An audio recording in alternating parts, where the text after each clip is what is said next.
Hello, folks, and welcome to our very special end-of-year review. Welcome. Yeah, how are we going to do this, Matt? We've got three sorts of subjects, haven't we? We've got three categories, I guess. Heroes, villains, and the departed. Yeah. So in a kind of quick-fire, festive end-of-year way, should we start with heroes and go ping-pong, and I'll name one. So you start yours, and I'll do one of mine. All right, so first of all, we're going to go with heroes. And my first hero is Donald Tusk, who has been, again, having occupied the role from 2007 to 2014, Polish Prime Minister since December the 13th. And this is really important because he stopped the PAS, the Law and Justice Nationalist Party, which has been in power since 2015, and he's got a huge task restoring rule of law, media freedom, judicial independence, LGBT rights. But it's good news, and I think that he's known, of course, all over the UK as the European Council president who said there was a special place in hell for Brexiteers. Yeah, so we like him for that as well. But I think he's a proper hero. He's given the anti-populist cause room for hope. Agreed. Well, my first hero is the great Esther Rantzen. Fantastic. Yeah, and she came into the news the last couple of weeks for the saddest of reasons. She's got stage 4 terminal cancer, and she's entering the last great campaign of a fantastically campaigning life. And I think if anyone of our kind of era has known Esther Rantzen all our lives as a great campaigner and a great person, life. And now she's campaigning for a better way to end lives, which is incredibly sad, but she did it with such grace. I thought in the interview with Amal Rajan and Nick Robinson on their podcast, that I just thought it was a wonderful reminder of what great campaigning journalism can be, and I wish her nothing but good luck. Absolutely. Yeah. Arnold Schwarzenegger. Yes. 76 years old and still at it. He's he holds a climate initiative I didn't know this until this year. He holds a climate initiative in Vienna every June, and it's one of the most important dates in the environmental calendar. Some people think it's more consequential than COP. In the meantime, he's been issuing video messages on race hate. He's sort of like a hyper-modern version of Franklin D. Roosevelt with his fireside talks, He did a book called Be Useful, which is very good and readable, a Netflix documentary series called Arnie, which we talked about on the podcast before. And I think what's great about him is he represents a sort of liberal, internationalist, centre-right America, which is totally odds with the cult of MAGA and Trump and all those. Agreed. Those lot. And I think, all power to his elbow. And I also like about him that his own recognition that he is a flawed character, but absolutely that people have a comeback, and he's done that magnificently. We all make mistakes. Get to the chopper. We will be back. Get down. Now, my next hero is Carol Vorderman. Brilliant. Who may be, actually, now I'm just thinking about it for the first time, she may be the successor to Esther Rantzen in some ways. She's in many ways, absolutely bold and strong, full of integrity, fearless on social media. If you're not following her on X, then you should do so. And I think somebody who does what all great campaigners do. She goes for it 100%, and boy oh boy, has she rattled some cages this year, and she will rattle some more in 2024. So more power to Carol's elbow. Tracy Ann Oberman, who I went in March to see the premiere of her new version of The Merchant of Venice. It's called The Merchant of Venice 1936. She plays Shylock, and the brilliant idea is that it's reset, the play is reset, in the context of the Battle of Cable Street with Mosley's Black Shirts. And she's a force for good. The play is terrific. It's transferring to the West End in the new year. And she's just been a solid opponent of anti-Semitism and, in fact, all forms of racism. And she did so during the Corbyn era. She's still doing it now. And she's British culture at its very best, I think. Brilliant. I agree completely with that. So that winds up our heroes section. Now let's kick off villains. And, I have to go number one with Robert Jenrick. Yes. Has there ever been a more opportunistic Vicar of Bray? I don't know. This is a guy who, rightly nicknamed Generic, and he's surfing the tide of the populist right along with his former boss, Suella Braverman. And you'll recall that in July, he insisted that a cartoon mural of Disney characters be painted over at a children's asylum centre in Dover. This was when he was still immigration minister. In December, he resigns as immigration minister. This has to be announced live by Braverman's ill-named successor, James Cleverly, in the House of Commons because it happens while he's trying to defend the new Rwanda bill, which Jenrick says is not tough enough, and he wants out of the European Convention on Human Rights and international commitments. But the rhetoric which he uses is so irresponsible. He talks about the risk of igniting what he calls the red-hot fury of the British people. I think it's irresponsible politics at its very worst, and exactly why we need to get rid of this lot. Agreed with that. My first villain is a double act. It's Michelle Mone and Doug Barrowman. Oh, they have to be in. Who we are about to embark on litigation against, but more importantly, sit there thinking that they are scapegoats in some sort of strange way for having ended up with £65 million of profit from the COVID PPE scandal. And I think they epitomise a kind of corruption and entitlement and a sense of impunity that is all too rife now at the higher end of British life and needs stamping out. They're the Laurel and Hardy of the moral high ground, I think. Yeah, exactly. I'm going to go next with Vivek Ramaswamy. I wrote about him for the New European in August, and he's not going to be the Republican candidate. Clearly, he's behind Trump, Ron DeSantis, Nikki Haley in most polls, but he's made a lot of noise, and we should take him seriously because he's a warning of what might lie beyond Trump as the MAGA movement mutates. He's a 38-year-old biotech tycoon with Indian Hindu immigrant parents, first millennial to run for the Republican nomination. And the point about Ramaswamy is he understands that in today's distorted political world, attention matters more than experience, wisdom, credentials, or persuasive argument. And the point about that is he will say anything. So he alleges the government hasn't been truthful about, the US government hasn't been truthful about 9/11. He's insinuated that government agents were involved in the January 6th insurrection. What's all that about?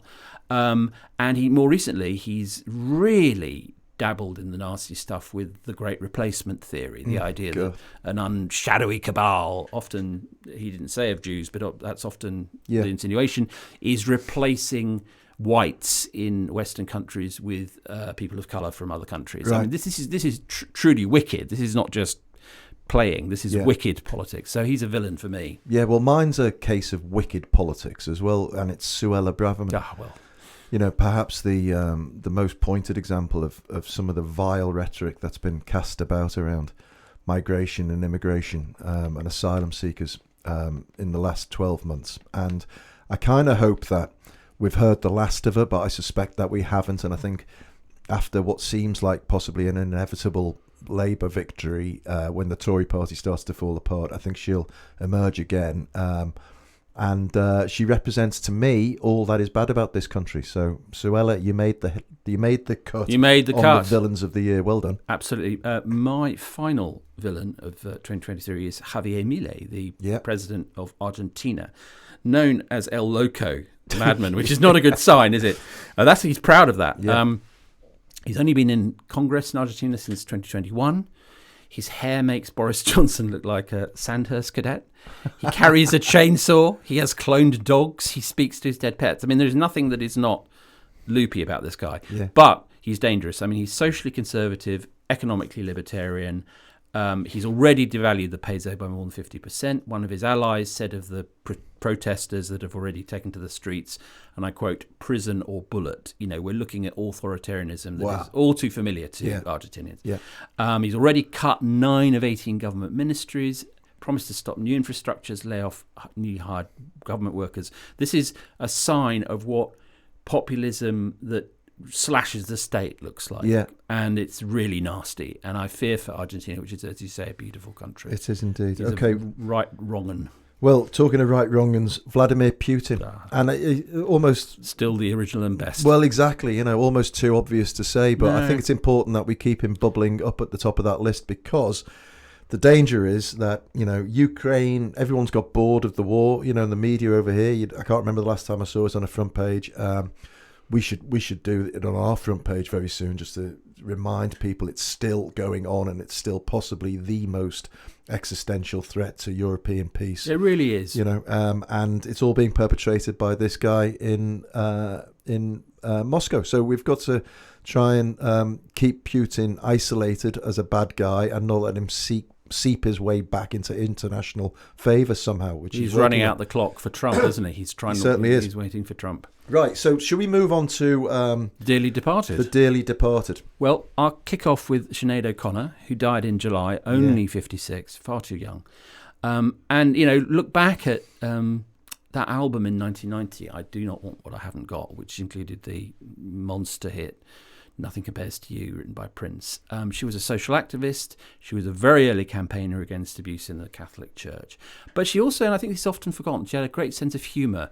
If you want to see it, check out the video on YouTube where she sings All Kinds of Everything, of all things, with Terry Hall, who died a year ago, December 2022. It was 2005, that version. It's lovely. She wrote a lovely memoir called Rememberings, and if you want a sort of poignant but lovely documentary, it's called Nothing Compares, made by Catherine Ferguson again last year. A wonderful creative talent, super brave, unique, fearless, all the damaged, all the things that you.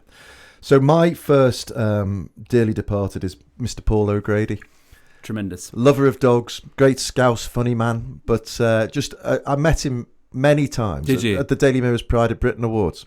My favourite memory of him was him just smoking away at the table at the Pride of Britain Awards, with all these kids around. He was just sort of fumigating all these kids, but they all loved him, because he could talk to anybody. Yeah. He was an absolute, just a joy to be around. No airs and graces about him at all, and he always remembered your name. So I remember I'd see him once a year, and I'd speak to him for 2 or 3 minutes. He'd come up and say, "Matt, how are you?" And that trust me, that goes a long way with me. Of course, he was obviously a very nice guy. A lovely, lovely guy. And also a bit of a kind of, ahead of his time in terms of gender fluidity, and opening the way, and accepting, I can wear a dress, it's fine, he really, funny, drag queen par excellence. Very much so. So sorely missed. My next one is Cormac McCarthy, who died in June, aged 89. I didn't realise until I read the obit, said he'd been born Charles, which wouldn't have been as good a byline, but never mind. Yeah. A sort of reclusive genius, and wrote in the tradition of Faulkner, Melville, Hemingway, stripped down, stark, violent, about Appalachia in the American Southwest. Yeah.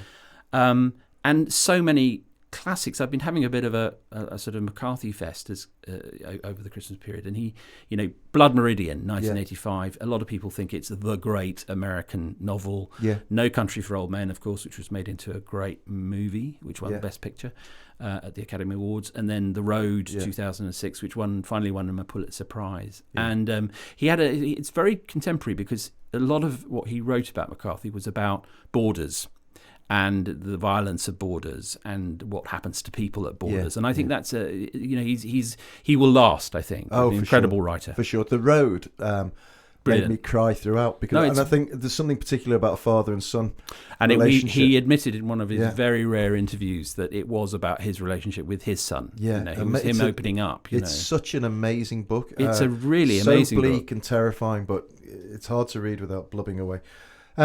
So my next one is Terry Venables. Of course. Just because I think for a great chunk of time, El Tel, he was such a kind of popular figure. He was on the front pages of the newspapers and he was on the back pages. And he also nearly brought us to glory, and he was such a great manager. He was a great player. And I was going to say he's a very honest guy. Well, maybe there's a question mark over that about some of his business dealings because there was always stuff around Terry Venables and business, but he was a great grafter and a real talent and a super communicator. And I met him once I came back from parking my car in Hyde Park near the Serpentine, and my wife was stood by the car, and she said to me, as though she was describing somebody 100 metres away, she said, "There's Terry Venables." And I looked, and he was as close to me as you are now, right? Just beaming at me. El Tel in a silver puffer Gillette thing. Brilliant. And I just said, "Oh, hello, Terry." And he went, "All right, mate." And that was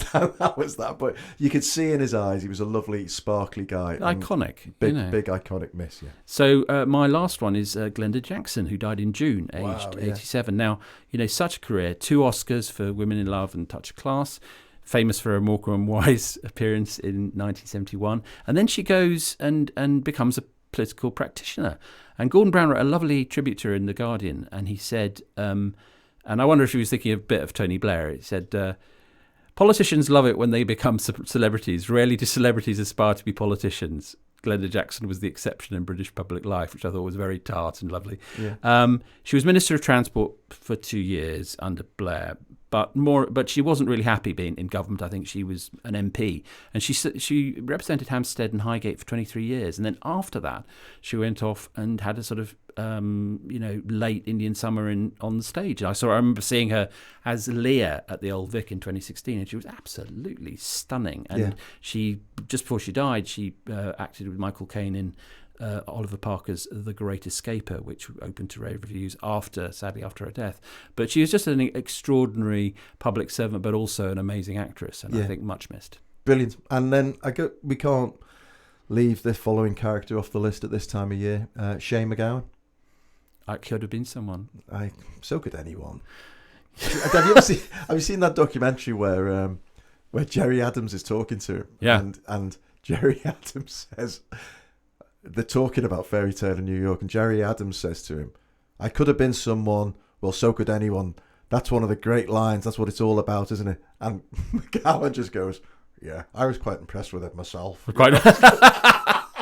He's taken a lot. I've noticed some quite snide pieces recently about, he went to private school and he wasn't really Irish. He was Irish. He was properly Irish, and the music is at its best this wonderful blend of sort of post-punk and folk, and there's nothing like it. Totally. And when you heard Nick Cave at the funeral singing A Rainy Night in Soho, it's magic. Amazing man. Amazing. Well, such a maybe a sad way to the end of the year on the departed. Yeah, but they're all all these people we've mentioned. Yeah, they'll survive in posterity. I think they're inspiring. None of the ones that we've mentioned, I think, will be forgotten quickly. No, and some of them I think will be remembered for a very long time.